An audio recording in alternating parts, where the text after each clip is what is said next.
ताज्या गायांनी तुमी बरीं जाल्यात.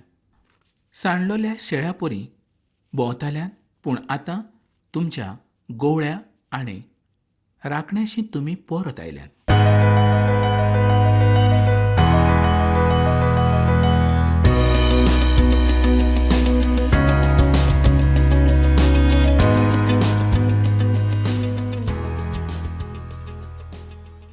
मोगळा बाबळांनो, देवाचें उतर जेन्ना आमी शिकतात तेन्ना खऱ्यांनीच आमच्या काळजाक संतोश भोगता.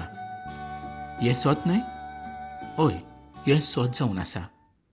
जायते फावटी पवित्र पुस्तक बायबल तुमी वाचलां आसतलें, पूण तातूंत आसलेल्या उतरांची तुमकां कोणें सारकी सोजमणी दिवंक ना आसत. त्याच पासत तुमी जायते फावटी चुकतात आनी जायते फावटी तुमच्यो वाटो बदलून वेतात. मोगळा भावणांनो, देवाचें उतर आमी सारकें शिकूंक जाय. तेन्नाच आमी उजवाडान चलूंक पावतले. आमी खंयच आड्डचे ना आनी देवाचें उतरूच आमकां सारकी नीट वाट दाखोवंक शकता. पवित्र पुस्तकांतलें स्तोत्र हें खूब म्हत्वाचें अशें जावन आसा. स्तोत्राचें पुस्तक जर आयज नासलें तर आमकां समजून येवचें नासलें आमी कशी स्तुती करची, देवाची वाखाणणी आमी कशी करची हें आमकां समजून येवचें नासलें. कारण आयज देवान तुजी आनी म्हजी सुटका करूंक नासली तर आमी ताजी स्तुती करूंक पावतले आसले ना. मोगळा बाबळांनो, त्याच पासत आतां मुखार पळोवया स्तोत्रांचें पुस्तक आमकां कितें सांगता. फाटल्या कार्यावळीन आमी 1 ते 3 वळींचें शिकप केल्लेंच आसलें आनी आतां ताच्या मुखावेल्या वळींचें शिकप आमकां करूंक जाय. तर ताचे पयलीं आमी वाचुया इब्रुआंक बरयल्ली चीट 12वो आवेसर आनी 2री वळ. भावार्थाच्या फुडाऱ्या आनी संपादनाऱ्या जेजूचेर आमचे दोळे आमी लावन दवरुया. ताणें आपणाक सूख मेळचें आसलें ताचे सुवातेर लॉज म्हूण पळय नासतना खुर्साचें मरण सोंसलें आनी आतां तो देवाच्या शिंवासनाच्या उजव्याक बसला. ह्या सुवातेर जेजून आमच्या पासत जें कितें केलें तें दाखयिल्लें आसा. जें कितें ताणें आमच्या पासत केलें तें खूब व्हड जावन आसा. त्याच पासत आयज आमी आनंदान आसात, आमी उत्साहान आसात. आमचें जिवीत आयज देवाक मानता तसलें जाल्लें आसा. जरी जायते फावटी आमी चुकतात तरी पूण देव आमच्या पातकांचेर नदर घालिना, तर तो आपणाच्या पुताचेर नदर घालता आनी आमचीं पातकां फकत पवित्र आत्म्या वरवींच आमकां दिसून येता. मोगाळ भावणांनो, तुमी अशें म्हणटले की एकदां भावार्थी जाल्या उपरांत परत ताणें पातक करचें? इश्टानो, जायते फावटी आमी चुकतात.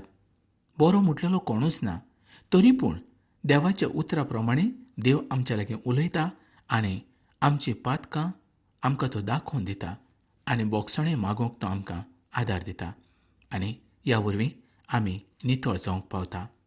इब्रुआंक बरयल्ली चीट 7वो आविसर आनी 25वी वळ आतां आमी वाचुया. म्हणटच आतां आनी सदांकाळ ताजे उद्देशी कोण देवा सरशीं वचूंक सोदतात तांकां तो थारण दिवंक शकता, कारण तांचे खातीर देवा मुखार विनंती करूंक तो सासणाक जेता.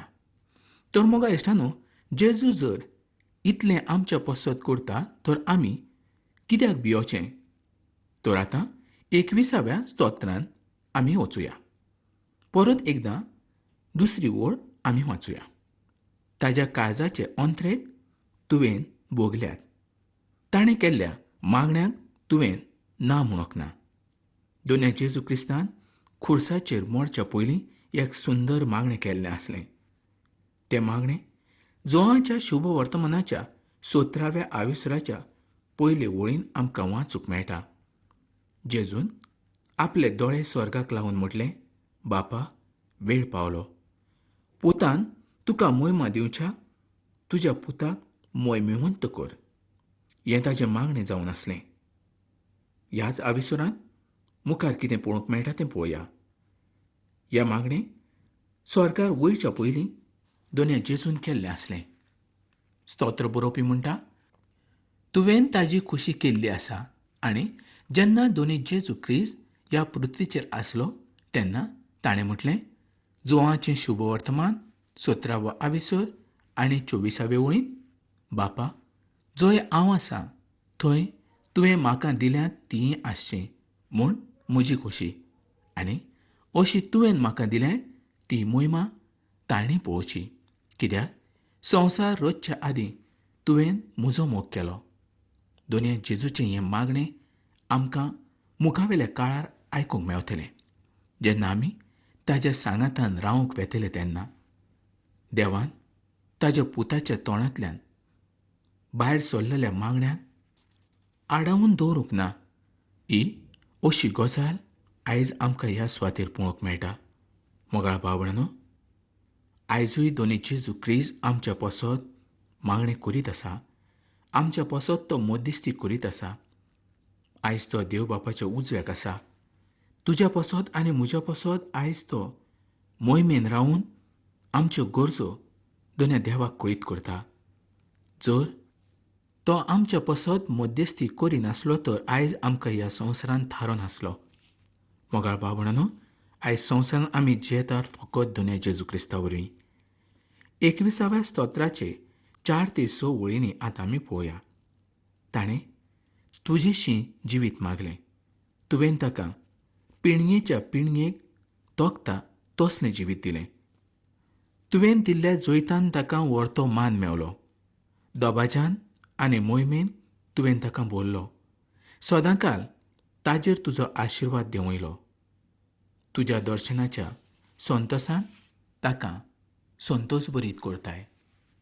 दोनी जेजू क्रिस्त पृथ्वीचेर आयलो ह्याच पासत की ताणें जायते जाणांक आपणाचें जिवीत दिवचें. ताणें संवसारांत आसतना व्हड लॉज आनी दूख भोगली. परत आनी परत खतखत्यान ताणें मागणें केलें. गेत्सेमाच्या मळ्यान ताणें काकुतीन मागणें केलें. 102व्या स्तोत्रांत दोनूय जेजू क्रिस्ता संबंदी कितें सांगलेलें आसा तें आमी पळोवया. तर 23वी आनी 24वी वळ आतां आमी वाचूया. सोरेस्परा, म्हजें मागणें आयकून घे. म्हजो उलो तुज्या कानार पडोनी. म्हज्या आकांताच्या वेळार तुजें तोंड लिपोवं नाका. म्हजे विनवणेक कान दी. हांव उलो मारतां तेन्ना बेगीन म्हाका पाव. जेजून आपूण कुडसार मरचे आदीं एक ल्हान मागणें केल्लें आसलें. जेन्ना जेजू खुर्साचेर खेळायलो तेन्ना तो 33 वर्सांचो आसलो. मरच्या पयलीं ताणें जें मागणें केलें तें अशें आसलें, बापा, तुजी खुशी जाल्यार हें पात्र म्हजेवेलें कोडयेक काड. तरी म्हजी खुशे प्रमाणें न्हय, तुजे खुशे प्रमाणें जावंदी. तशेंच इब्रुवांक बरयल्ली चीट 5वो आविसर आनी 7वी वळ. आपल्या संवसारांतल्या जिवितांत ताणें व्हडल्यान बोब मारून आनी दुखां गाळून आपणाक मरणांतलो वाटावंक जातालो ताका मागणी आनी प्रार्थना केली तेन्ना ताज्या भोक्तीपणा पासत देवान ती आयकली. इश्टानो, देवान ताजें मागणें आयकलें. ओय, खऱ्यांनीच देवान ताजें मागणें आयकलें. आनी आयज तोच देव तुजें आनी म्हजें मागणें आयकता.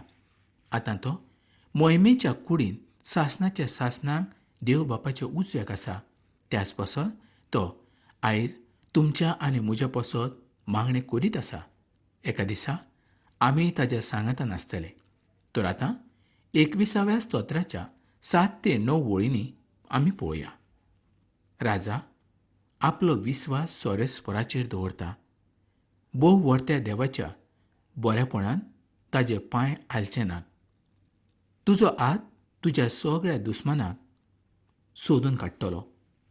तुजो उजवो हात तुजो द्वेस करणाऱ्यांक सोदून काडटलो. तूं तुज्या रागाच्या दिसा तांकां गरम बोट्टे सारको करतलो. यहोवा आपल्या क्रोधान तांकां गिळून उडयतलो आनी उजो तांकां खावन उडयतलो. मोगाळ भावणानो, सोरेस्पर देव सोडवणदारूच आसा अशें न्हय, तर तो पातक्या पसत खुर्साचेर मरण सोंसलो तो नितिवंत देव जावन आसा. कारण तोच कुडीन ह्या संवसारांत आयलो. ताच्या कुडी वरवीं, ताच्या रोगता वरवीं आनी ताच्या जिविता वरवीं आयज तुका आनी म्हाका सुटका मेवली आनी आयज आमी जिवंत देवाचीं भुरगीं जावंक पावलीं. कितलो व्हड देव आयज संवसारांत खंय आमकां मेवतलो. खरेंच मोगाळ भाव भयणीनो, तुजी आनी म्हजी ताणें काकूत केली.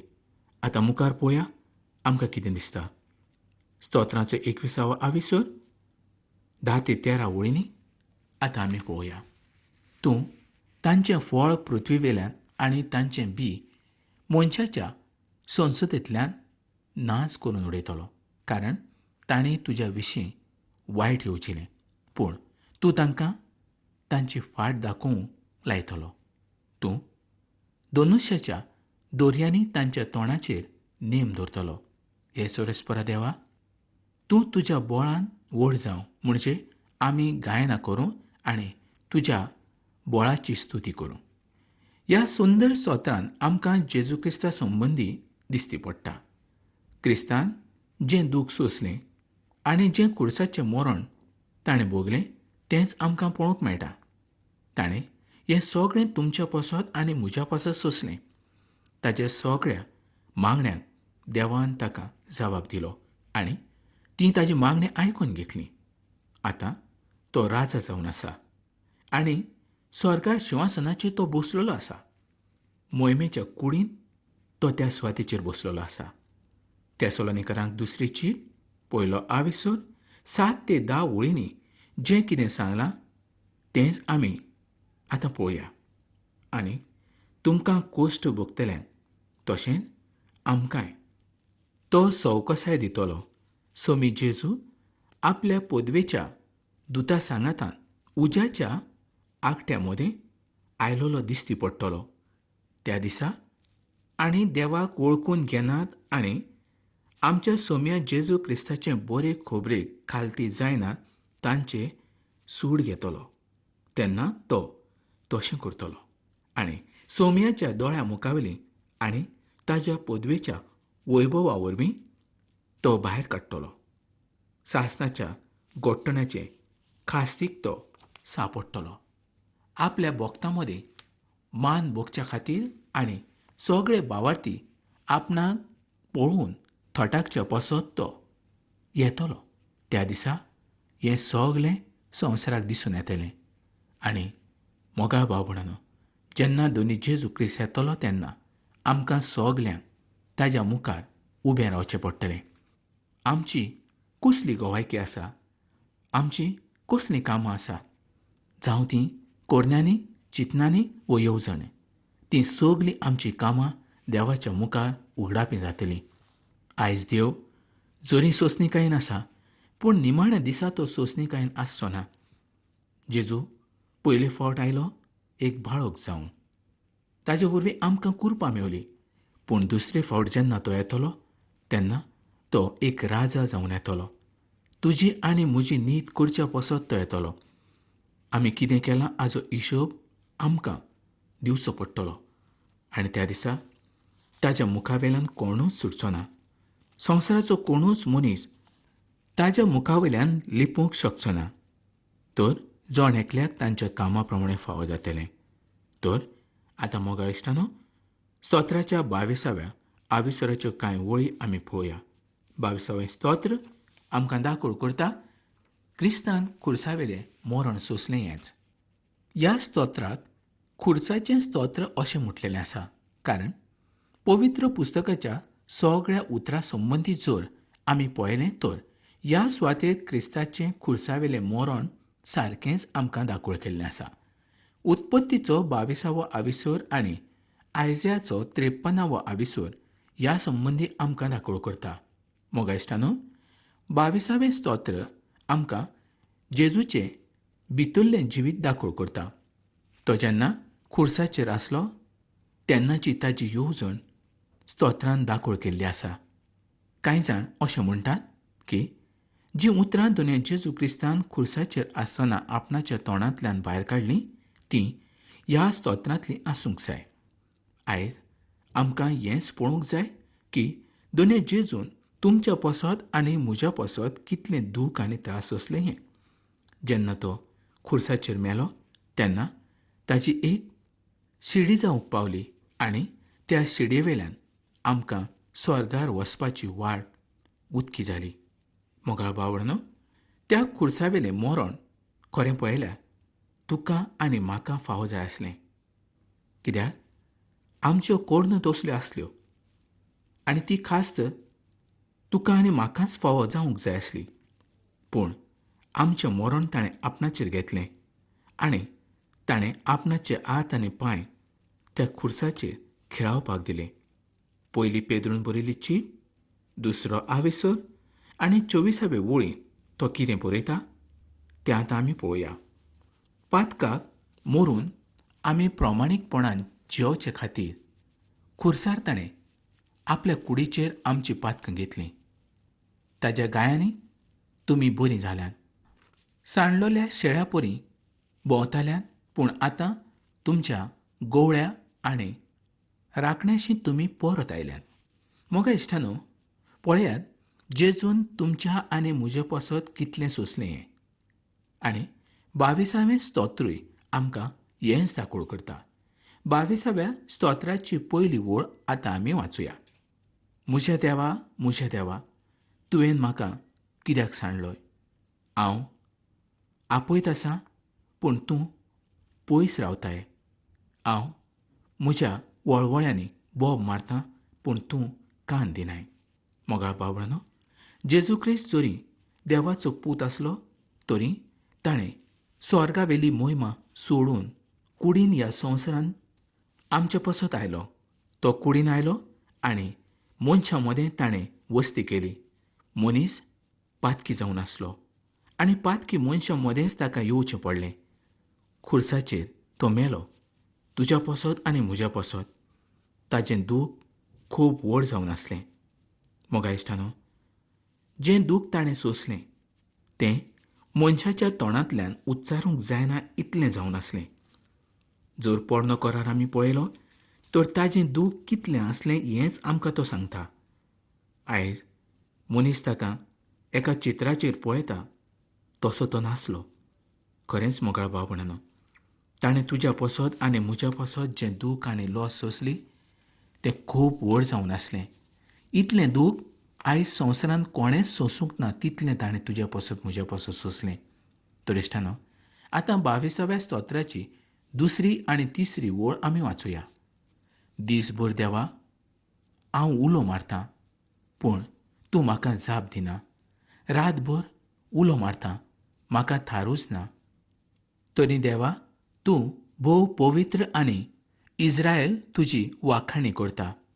तेच तुजें शिवासन. मोगा भावंडांनो, जेजून आपणाच्या बापाक कितलो उलो मारलो हेंच आमकां ह्या सुवातेर पळोवंक मेळटा. पूण बापान आपल्याच्या पुतावयली नदर काडली आनी ताणें तुजेर आनी म्हजेर घातली. जर बापान आपल्या पुतावयली नदर काडूंक नासली जाल्यार तुका आनी म्हाका थारण मेळचें नासलें. आयज आमी ह्या संवसारांत एकामेका कडेन उलोवंक पावचे नासले.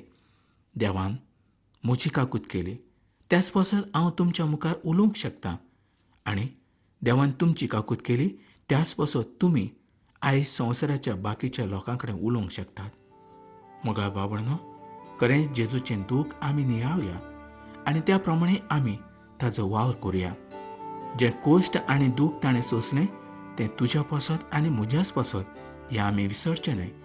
आमकां जायतें दूख आसत, त्रास आसत, पूण आमच्या दुखाक त्रासाक फकत उपाय एकूच आसा, तो म्हणजे दोनया जेजू क्रिस्ताच्या आसण्या खाला आमी रावचें. तर मोगा भावंडांनो, आयची कार्यावळ आमी हांगा सोंपोवया आनी फुडल्या कार्यावळींत आमी परत मेळुया.